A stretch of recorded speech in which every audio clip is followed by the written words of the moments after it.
Salut à tous les amis parieurs, j'espère que tout le monde a la pêche. C'est un plaisir de vous retrouver pour analyser et pronostiquer l'UFC 298 Volkanovski versus Topuria.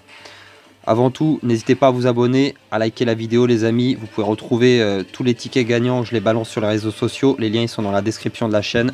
Instagram, TikTok, Facebook. N'hésitez pas à les jeter un coup d'œil. Je vous remercie mille fois les frérots. Avant d'analyser et pronostiquer l'UFC 298, on va rapidement récap l'UFC Fight Night 236, Hermansson versus Pyfer. On retrouvait du coup 6 combats sur la carte principale de l'UFC Fight Night 236. On retrouvait en premier catégorie middleweight Rodolfo Vieira contre Armen Petrosyan. Je vous avais conseillé Petrosyan. C'était vraiment une rencontre kicker contre grappler et je pensais que Petrosyan arriverait à imposer son style debout.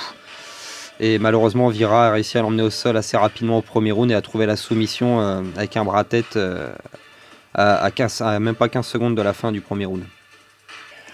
Donc premier échec pour la première prono. Deuxième combat, on retrouvait ensuite catégorie lightweight le vétéran Michael Johnson contre Darius Flowers. J'ai du mal à croire en la capacité de Johnson d'encaisser les coups. Lui qui malheureusement a subi beaucoup de défaites alors que c'était quand même un top il y a quelques années. Il avait perdu son dernier combat par KO contre Carlos Diego Ferreira, c'était au mois de mai 2023 et j'avais de gros doutes sur son menton. Je pensais que Flowers, qui vient des welterweight, qui est un gros finisseur de gros KO, serait capable de le terminer, mais finalement Johnson c'était une marge de trop pour lui.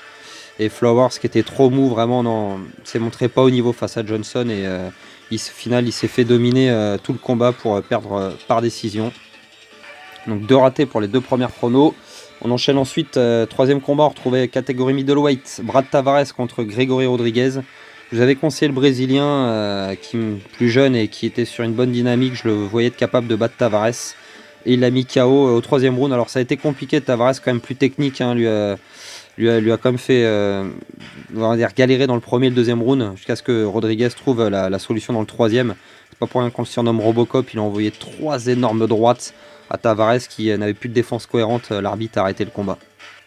On en est donc à une pronostic de réussite sur les 3 premières, c'était pas terrible et ça va pas être mieux avec le 4e combat. On retrouvait Robert Bryczek contre Lior Poteria. Je vous avais conseillé de choisir Bryczek, qui est lui qui était sur une série de 5 victoires par finish. Alors en dehors de l'UFC bien sûr, c'était son premier combat à l'UFC. A l'inverse, Poteria lui il était à l'UFC sur ses 4 derniers combats, il avait eu 3 défaites par KO technique. Une seule victoire contre le vétéran et fin de carrière, dernier combat pour Mauricio Shogun Roi. Donc j'avais du mal à croire une chance de victoire de l'Ukrainien, mais après dans le premier round ça a été compliqué où il a perdu un œil et une burne suite à un doigt dans l'œil et un coup dans la coquille de Bryczek. Le deuxième round, c'était compliqué de savoir qui avait vraiment remporté ce premier round, mais le deuxième et troisième round ont clairement été remportés par l'Ukrainien et lui qui n'était pas favori a fait mentir les cotes, en tout cas les pronostiqueurs, pardon, et c'était la grosse cote à tenter malheureusement. Je vous avais conseillé Bryczek, donc c'est un échec supplémentaire, on en est à 3 de ratés sur les 4 premiers. Alors autant les 2 premiers, Vieira, Petrosyan, c'était très serré, eux ils étaient une cote très rapprochée. Par contre pour Flowers, j'avais eu envie de tenter la grosse cote, s'il n'était pas favori c'était Johnson et j'avais envie de tenter la cote de Flowers, c'était un petit peu risqué mais c'était vraiment un choix assumé. Par contre, Bryczek était largement favori contre Poteria et vraiment là c'est surprenant de voir de Bryczek échouer alors c'était son premier combat à l'UFC forcément, même s'il était sur 5 victoires par KO. Les petites orgas en dehors de l'UFC, c'est pas le même niveau que l'UFC et là on l'a clairement vu. On enchaîne sur le co-main event, on retrouvait Danige ou Danige, je sais pas comment ça se prononce, je crois que c'est Danige, contre André Fili, combat dans la catégorie featherweight.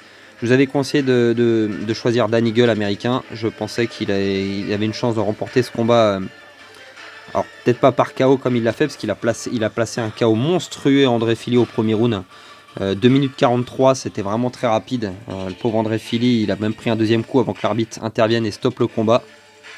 Je vous avais donc conseillé de choisir Danny Gull. On est donc à 2 victoires, 2 pronos réussis sur les 5 premières. Et on avait en dernier combat, en 6e combat, le main event. Jack Hermansson contre Joe Pyfer, combat catégorie middleweight. Ce combat, il était censé faire monter Pyfer, rentrer dans le top 15. Normalement, Hermansson, un peu considéré comme un gatekeeper. Il n'était pas d'accord avec ça. Je vous avais conseillé de choisir Pyfer parce que je pensais qu'il serait capable de finir ce combat au premier ou au deuxième round. Lui qui était sur une belle série de victoires avec plusieurs finishes. A l'inverse, Hermansson, qui a déjà 35 ans, lui était sorti d'une défaite par KO technique contre Roman Dolidze. Je pensais que le moins risqué, ce serait quand même de choisir une victoire de Pfeiffer, mais Hermansson, il a su résister au premier et au deuxième round, aux attaques dévastatrices de Pfeiffer. Il a envoyé des puissants crochets, vraiment. Hermansson, il a tout absorbé. Alors Pfeiffer a remporté les 2 premiers rounds, mais passé le 3e round, c'est ce que j'avais peur. Je l'avais bien annoncé dans la vidéo d'analyse que si ça dépassait le 2e round, Hermansson avait des chances de remporter ce combat en gagnant le 3-4-5. C'est exactement ce qu'il a fait. Il a remporté le 3L4 en dominant Pfeiffer et en vraiment lui éclatant sa jambe d'appui devant Pfeiffer. Il perdait ses appuis, il commençait même à se faire toucher au visage. Et dans le 5e round, ils étaient à 2 rounds chacun. Ça aurait pu être Pfeiffer aurait pu essayer de revenir, mais ça a été vraiment trop compliqué pour lui. Il avait vraiment plus de cardio, alors qu'Hermansson, lui, il était encore dans ses pompes, il était bien. Il aurait même réussi à emmener Pfeiffer au sol et à au final remporter ce combat par décision unanime en remportant donc le round 3, 4 et 5. Donc je me suis trompé sur ce pronostic également. Ce qui nous laisse seulement deux pronostics réussis sur les 6. C'est le plus gros raté que j'ai depuis le début de ma chaîne. J'avais déjà fait un 2 sur 5 une fois. J'avais fait pas mal d'erreurs aussi. Mais là, 2 sur 6, c'est vraiment mauvais. Hein, c'est un flop. Alors si vous êtes nouveau sur la chaîne, pas de panique. N'hésitez pas à aller regarder les récaps des 6 mois précédents.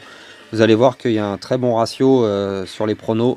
Donc là, ça a été vraiment compliqué. J'ai voulu prendre des risques avec les 2 premiers combats et à tenter les grosses cotes. Et au final, c'était le main event et le 4e combat où il y avait vraiment la grosse cote à aller chercher.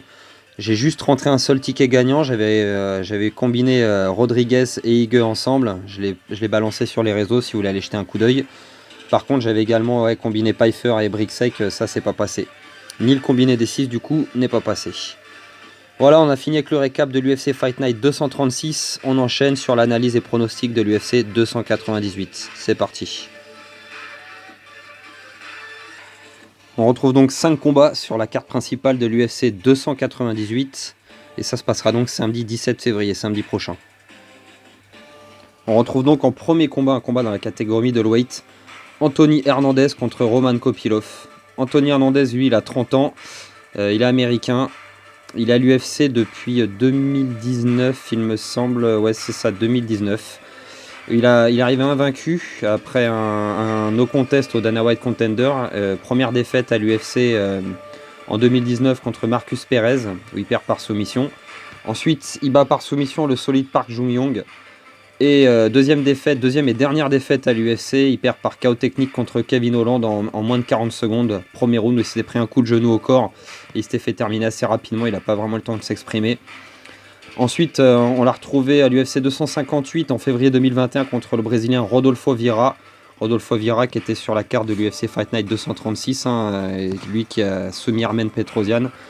Du coup, contre Anthony Hernandez, Rodolfo Vieira avait fait un peu la même chose que contre Petrosyan. Il avait attrapé, emmené au sol, commencé à le contrôler, à essayer de le soumettre, mais Anthony Hernandez, très résistant, avait réussi à tenir bon, à sortir de là et dès qu'il s'est retourné debout, à toucher brutalement le Brésilien pour au final le soumettre dans le deuxième round. Ensuite, il avait enchaîné une victoire contre Josh Friend à l'UFC 273 par décision, où il avait quand même contrôlé vraiment que ce soit debout ou au sol. Ensuite, victoire par soumission contre Marc-André Barriault, c'était en 2022. Et ensuite, dernière victoire pour Anthony Hernandez, victoire par KO technique contre Edmen Shabazian, c'était au mois de mai 2023. Donc il est sur 4 victoires d'affilée, avec 3 finishes contre des combattants très solides, et des noms de la catégorie quand même. Donc très solide l'américain Hernandez. Face à lui, Roman Kopylov, il est russe, il a 32 ans. Et il est à l'UFC depuis, lui c'est 2020 il me semble, 2019 également. Et alors il est arrivé invaincu en tant que champion à l'époque des Fight Night Global, l'organisation en Russie, où il avait gagné la ceinture middleweight et il l'avait défendu une fois. Donc il est arrivé à 8-0 en carrière, première défaite, premier combat à l'UFC contre Carl Robertson par soumission en novembre 2019 donc. Deuxième combat à l'UFC, UFC 267 en 2021, il perd deuxième défaite d'affilée, donc il perd par décision contre Albert Duraev, où il se fait dominer en lutte contre Duraev au sol. Ensuite, il renoue avec la victoire contre Alessio Di Chirico, c'était à l'UFC Paris en septembre 2022, où il gagne par KO au troisième round. Ensuite, KO contre Soriano, victoire par KO technique contre Soriano au mois de janvier 2023, où il a fait une performance of the night. Ensuite, victoire par KO avec un head kick contre Claudio Ribeiro, le Brésilien, où il lui a mis un high kick monstrueux au deuxième round, terminant avec une énorme droite avant que l'arbitre stoppe le combat. Vraiment impressionnant cette victoire. Et ensuite, dernier combat pour Kopylov, victoire également comme Anthony Hernandez contre Josh Friend, mais lui par KO. Et c'était mois de septembre 2023. C'était une performance of the night. Il l'a battu par KO deuxième round. Donc on a quand même 2 jeunes prospects de la catégorie middleweight très solides sur 4 victoires tous les deux. 3 finishes pour Hernandez, 4 finishes pour Kopylov. Vraiment, c'est un combat difficile à pronostiquer. D'ailleurs, il n'y a pas de combat facile à pronostiquer sur cette UFC 298. Ça, peu importe les combats qu'on va devoir pronostiquer là ce soir, ça va être vraiment très très compliqué. Vous allez m'entendre répéter le mot compliqué beaucoup de fois, les amis. C'est normal. Quand vous allez voir la carte, c'est vraiment chaud. Pour ce qui est des cotes de nos 2 prospects, on retrouve Hernandez favori avec une cote à 1,56 et Kopylov une cote à 2,28. Ah, c'est compliqué quand même à pronostiquer celui-ci, hein. Je vous assure que les deux m'ont vraiment impressionné sur leurs 4 derniers combats. Hernandez pour sa ténacité et sa capacité à aller vraiment passer l'orage avec son adversaire et aller chercher une soumission, aller même chercher un finish. Kopylov debout, il est vraiment extrêmement impressionnant. 4 finishes, 4 KO technique. Je pense que le favori Hernandez c'est dû peut-être à sa capacité à finir le combat au sol. Capable d'emmener au sol et de soumettre. Alors après, Kopylov, pour l'emmener au sol, il faut y aller. Mais ces 2 défaites contre Duraev, en début de carrière, justement, c'était au sol. Donc je pense que c'est ce qui joue un petit peu sur le choix du favori. Et je vous conseille de rester sur Hernandez, de choisir le favori. Alors, Kopylov pourrait bien finir le combat un peu comme la défaite d'Hernandez contre Kevin Holland. Parce que Roman Kopylov, il a de grands segments, il est grand. Et il est précis debout, il fait mal. Soit Kopylov pourrait le remporter ce combat par KO, soit Hernandez pourrait tenir, passer l'orage et emmener Kopylov au sol et en eau profonde aller chercher la soumission. C'est possible aussi, donc vraiment compliqué à pronostiquer, mais donc je vous conseille de choisir Hernandez. On reste sur le favori et on prend pas de risque, les amis. Mais je suis vraiment 50-50 hein, sur ce combat. Pour moi, c'est vraiment du 50-50 hein. Les deux sont vraiment très très forts, donc on verra lequel des deux est le plus solide. On enchaîne sur le deuxième combat, c'est parti. On retrouve ensuite un combat dans la catégorie Bantamweight. On retrouve Merab Dvalishvili contre l'ancien champion Henry Cejudo. Donc Merab, lui, c'est le partenaire d'entraînement de l'ancien champion Aljamain Sterling. 33 ans, il est géorgien. Donc lui, il n'a pas combattu pour le titre malgré que ce soit sur une série de 9 victoires parce que vraiment son ami était champion, il n'avait pas envie de l'affronter. Il est à l'UFC donc depuis 2017, ça fait un moment qu'il est là, Dvalishvili. À 2 premiers combats, c'était ses 2 seules défaites à l'UFC, perdu par split decision, premier combat contre Frankie Saenz, et ensuite il s'est fait soumettre par Ricky Simon. Ensuite, il a enchaîné donc 6 victoires par décision. La 7e, il a trouvé le KO technique contre Marlon Moraes à l'UFC 266 en 2021. Il a fait une performance of the night. Ensuite, on lui a donné José Aldo, l'ancien champion featherweight, qu'il a battu par décision au mois d'août 2022. Et juste derrière, Petr Yan, ancien champion bantamweight, qu'il a battu par décision également. C'était au mois de mars de l'année 2023. Donc il est sur une vraie série de 9 victoires, très impressionnante Merab. Même si c'est beaucoup par décision, quand il gagne par décision, c'est qu'il a vraiment dominé ses adversaires, mais outrageusement. Hein. C'est assez impressionnant ce qu'il a fait à Petr Yan quand même. Donc face à lui, l'ancien champion Henry Cejudo. Lui, il a 37 ans, Henry Cejudo, et il avait quand même fait une longue pause de 3 ans avant de revenir pour affronter Aljamain Sterling au mois de mai 2023. Son dernier combat avant ça remontait au mois de mai 2020, donc 3 ans avant pile poil, où il avait battu Dominic Cruz par KO technique, où il avait défendu son titre bantamweight. Titre bantamweight qu'il avait gagné donc par KO technique contre Marlon Moraes en 2019, et après on remonte contre TJ Dillashaw en 2019 également, où il a défendu son titre flyweight, qu'il avait arraché des mains de Demetrious Johnson, l'ancien champion. Et c'était déjà en 2018, hein, ça fait déjà 6 ans. Donc Henry Cejudo, il avait arrêté au mois de mai 2020 avant de faire ce retour qu'il a perdu par décision, split decision contre Aljamain Sterling. Hein, c'était compliqué, Sterling il avait vraiment réussi à dominer Cejudo, que ce soit debout, même éviter la lutte avec lui. Ça a été assez impressionnant quand même, la prestation d'Aljamain Sterling. Autant la contre-performance de Cejudo, qui n'a pas été ridicule hein, dans ce combat, mais j'ai l'impression qu'il y avait un manque de rythme, quelque chose. Ça avait été compliqué à lui, Sterling, il était en pleine bourre à l'inverse et je pense que le retour a été compliqué pour Cerudo. Ce deuxième choix de combat contre Merab, je pense que ça va être très compliqué pour Cerudo aussi, qui a déjà 37 ans, il est plus aussi rapide qu'avant. Il va arriver il va être en pleine forme, ça c'est certain.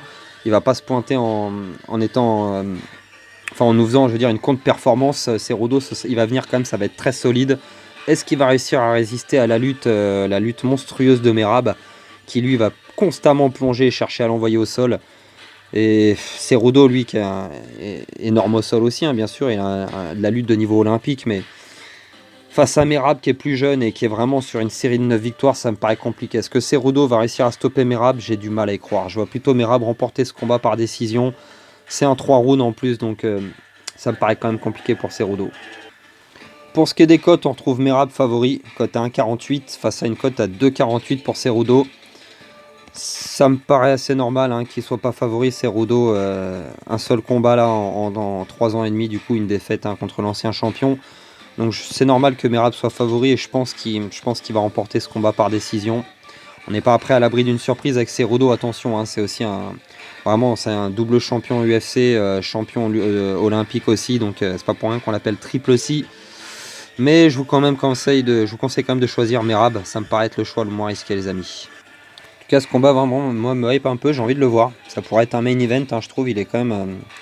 c'est une carte assez sympathique, c'est de là, même si ça va à la décision, c'est sûr que Merab c'est pas énormément de finish, mais il fait le spectacle quand même, donc voilà, je vous conseille donc de choisir Merab, on reste sur le favori. On enchaîne sur le troisième combat, c'est parti. Le troisième combat dans la catégorie welterweight, on retrouve Geoff Neal contre Ian Garry. Geoff Neal, il est américain, il a 33 ans et lui il est à l'UFC, ça fait déjà un bon moment, il me semble.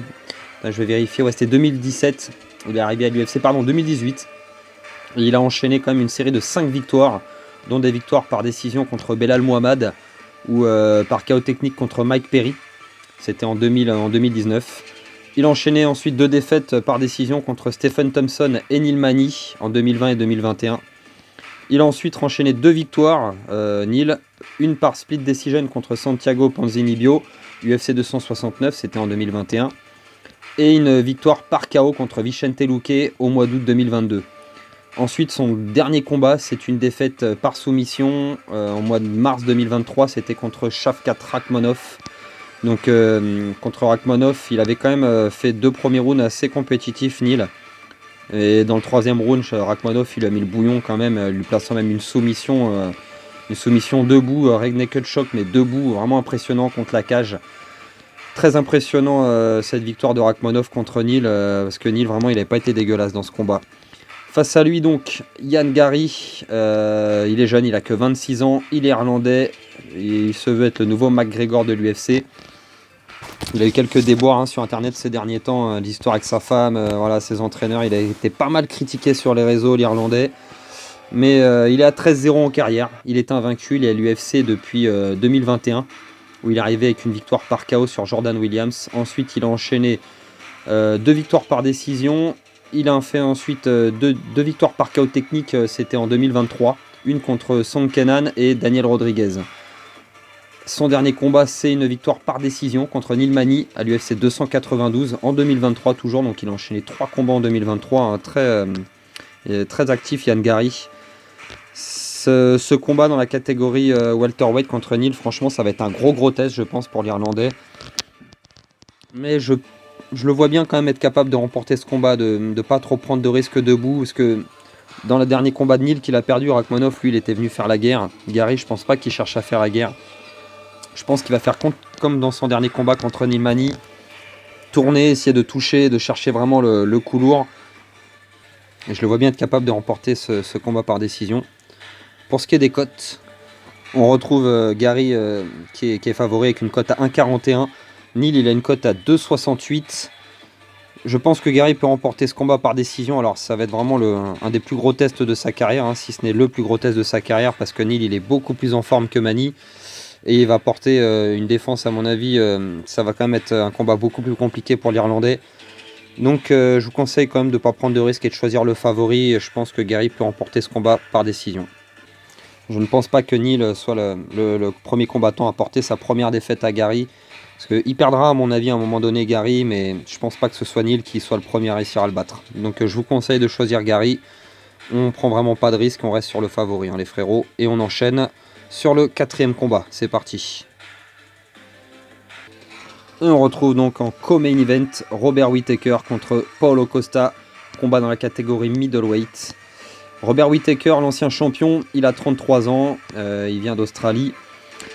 Il est sur une défaite pour son dernier combat, hein, défaite contre le nouveau champion Dricus du Plessis. C'était à l'UFC 290 au mois de juillet 2023. Et il a perdu par KO technique, hein, donc c'était un upset hein, parce qu'il était quand même favori Whittaker. Avant ça, il était sur une victoire par décision contre l'Italien Marvin Vettori en septembre 2022. On remonte avant ça, il avait donc la défaite, deuxième combat contre Israel Adesanya où il avait perdu par décision. C'était pour la ceinture hein, en février 2022. On remonte avant ça, il avait enchaîné 3 victoires contre Kevin Gastelum, Jared Cannonier et Darren Till, toutes par décision, c'était en 2021 et 2020. Et avant ça encore, la défaite contre Israel Adesanya où il a perdu son titre au mois d'octobre 2019. Voilà, il a quand même affronté les meilleurs de la catégorie, hein, Whittaker, et il a perdu contre les champions en fait, quand il a perdu sa ceinture contre Israël. Ensuite il a essayé de la récupérer, il n'a pas réussi, et il vient de perdre contre Du Plessis qui est le nouveau champion de la catégorie. Donc Whittaker, quand il perd, c'est contre le top du top. Face à lui, Borrachinha, Paulo Costa. Il a 32 ans, le Brésilien, et lui, ce qui à mon avis pose problème, c'est son manque d'activité cruelle ces dernières années. Il était à 13-0 en 2019 après avoir battu Yoel Romero, Uriah Hall et Johnny Hendricks. Très impressionnant, c'était à l'époque, on le voyait vraiment comme un gros challenger à la ceinture d'Israel Adesanya. Et ce combat contre Israël, c'était comme en septembre 2020 où il a perdu la première défaite pour Paulo Costa. Il s'était fait un peu humilier d'ailleurs. Ensuite, défaite un an après contre Marvin Vettori par décision au mois d'octobre 2021. Et ça avait été un combat quand même assez compliqué contre l'Italien. Et pourtant, il avait montré un bon cardio, Paulo Costa, même dans le 5e round. Il envoyait encore d'énormes middle. Mais il a quand même perdu par décision. Vettori avait été plus précis et avait quand même dominé l'ensemble du combat. Et son dernier combat, donc à Paulo Costa, c'est une victoire par décision contre Luke Rockhold à l'UFC 278 au mois d'août 2022. Rendez-vous compte, ça fait 1 an et demi déjà qu'il n'a pas combattu. Donc vraiment gros manque d'activité cruelle pour le Brésilien, lui qui est quand même une star de l'organisation, ne combat pas beaucoup parce qu'il y a eu énormément de combats annulés de sa part malheureusement. Problème de poids ou ce genre de choses à chaque fois. J'espère d'ailleurs que son combat contre Robert Whittaker va être maintenu, qu'il ne va pas être annulé. Mais pour ce qui est du combat, ça me paraît quand même compliqué pour Paulo Costa d'affronter Whittaker. Whittaker, il est meilleur dans tous les domaines du combat, que ce soit debout, même au sol ou en grappling. Ça me paraît compliqué pour le Brésilien. Après, le Brésilien, c'est un monstre physique. Hein. Monstre physique, il est énorme pour un middleweight, il doit énormément cutter. Il avait même combattu en light heavyweight hein, contre Marvin Vettori. Il y a 2 solutions dans ce combat, je vois deux chemins possibles. Je vois soit Whittaker domine le combat et fait du Whittaker et remporte ce combat par décision.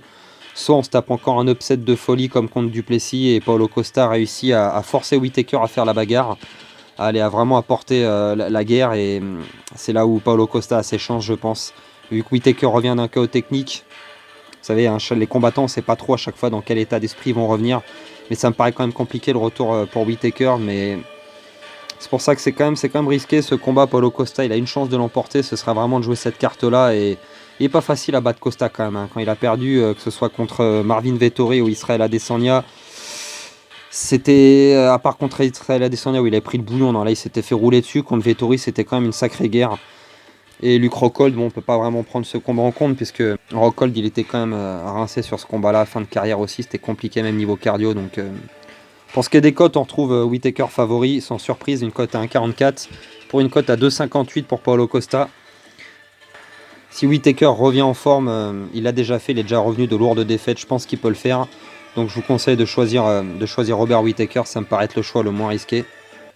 Donc à moins d'une surprise, vraiment, je pense que Whittaker devrait remporter ce combat par décision, mais Paulo Costa a quand même ses chances, hein, faut pas l'enterrer. On enchaîne sur le main event, c'est parti. Et on retrouve Alexander Volkanovski contre Ilia Topuria pour la ceinture Featherweight. Le champion met son titre en jeu. On le présente plus, un Volkanovski, il a 35 ans, il est à l'UFC depuis maintenant, ça remonte à 2016. Il est là donc depuis Bah ouais, bientôt presque 9 ans, hein, bientôt, ça fait 8 ans qu'il est là. Il a enchaîné une sacrée série de victoires dans la catégorie featherweight en battant José Aldo, Max Holloway 3 fois, Brian Ortega, Shang Tsung Jung. Il a vraiment roulé sur la catégorie featherweight, c'est simple, il a même jamais perdu dans cette catégorie. Ses 2 seules défaites à l'UFC, c'est contre Islam Makhachev, le champion lightweight. Il a battu également Yair Rodriguez entre ses 2 défaites contre Islam. C'était à l'UFC 290 en 2023. Et les 2 combats contre Islam sont également en 2023, hein, février et octobre. Donc il a enchaîné 3 combats sur l'année, Volkanovski, il est très actif. Et à peine sorti de cette défaite contre Islam Makhachev, il se retrouve à défendre sa ceinture contre un challenger vraiment dangereux, Ilia Topuria, l'italien. Il a 27 ans, il est jeune, il est invaincu en carrière, il a 14-0. Son dernier combat, c'est une victoire en 5 rounds contre Josh Emmett, où il lui a refait le visage. Ça a été vraiment impressionnant, la domination totale, c'était un fight of the night. Avant ça, il avait un combat d'invaincu contre Bryce Mitchell, l'américain, et il lui a placé un bras-tête au 2e round. Avant ça, sa 12e victoire à Topuria, c'était contre Gerbert en lightweight, et là, il avait pris un énorme high kick en plein visage au 1er round, Topuria. Et c'est là qu'on voit qu'il est solide, parce qu'il a, même après ce coup-là, il a réussi à pas paniquer, à attraper Herbert, le ramener au sol, vraiment ne pas trop prendre de risques pour récupérer un petit peu, et au final, lui placer un énorme KO au 2e round. Avant ça, il avait 2 victoires par KO également contre Ryan Hall et Damon Jackson. C'était ses premiers combats à l'UFC. Donc impressionnant, Topuria, vraiment très impressionnant. Il a été champion du... Ah non, c'était pour la ceinture du Cage Warrior, mais il avait raté le poids, donc il n'avait pas pu gagner la ceinture, mais il avait quand même remporté ce combat. Donc il a déjà affronté des combattants solides pour des titres, dans des petites orgas. Donc face à Volkanovski pour le titre UFC, le titre mondial. Est-ce qu'il va être capable de battre Volkanovski?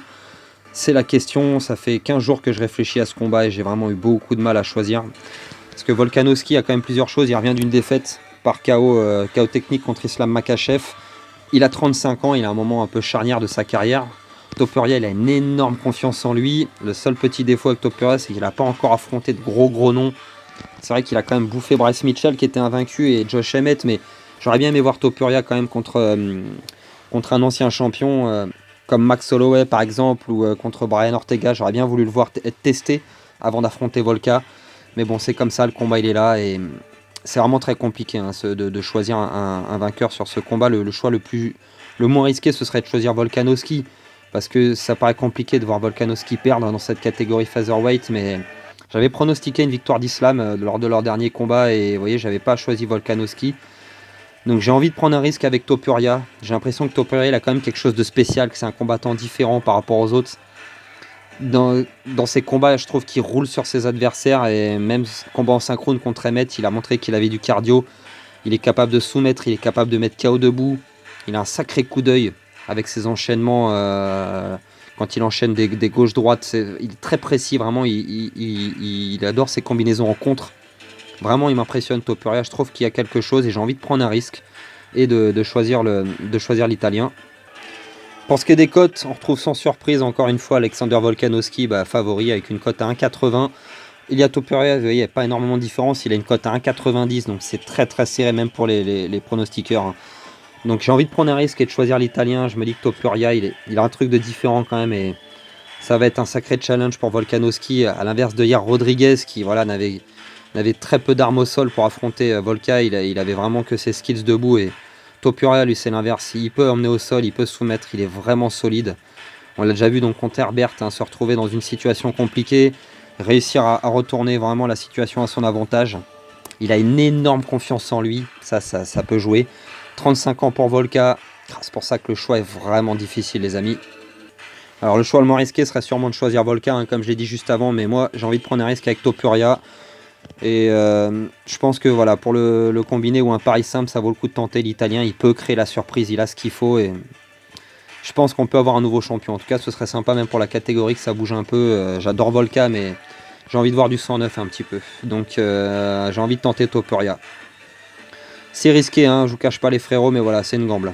On va tenter Topuria et on va aller regarder ce superbe fight samedi prochain. Voilà, on en a terminé avec l'analyse et pronostics de l'UFC 298. Voilà les amis, j'espère que ces pronostics vont être bonnes et que la vidéo vous a plu. Surtout qu'on va rattraper le fiasco de la semaine dernière. On se retrouvera ensuite pour l'UFC, c'est l'UFC combien? Ouais, Fight Night 237 qui se passera le 24 février. Moreno versus Royval 2 et on aura également sur la carte Yair Rodriguez contre Brian Ortega en co-main event. Et je vous ferai la vidéo d'analyse et de pronostic la semaine prochaine. N'hésitez pas à vous abonner les amis, à lâcher un petit pouce, hein. Ça m'aide pour le référencement, ça m'aide à démarrer la chaîne. Je sais que mes vidéos sont pas de super qualité visuelle, mais j'essaie d'apporter de bons pronostics et c'est surtout le principal pour une chaîne, hein, d'analyse et de pronostics. J'espère que vous serez d'accord avec moi, en tout cas je vous en remercie 1000 fois, j'ai eu plusieurs nouveaux abonnés ces derniers temps. Merci beaucoup les frérots d'avoir appuyé sur le bouton et d'avoir pris le temps de faire ça pour moi. Sur ce, il ne me reste plus qu'à vous dire de faire très attention avec les paris en ligne les amis, c'est risqué, c'est dangereux. C'est des jeux d'argent, jouez toujours de façon ludique, récréative et surtout de l'argent que vous pouvez vous permettre de perdre. Si jamais vous êtes en détresse d'argent, n'hésitez pas à appeler le numéro affiché à l'écran pour vous faire aider. Je vous souhaite une très bonne soirée, je vous dis à la semaine prochaine. Ciao à tous.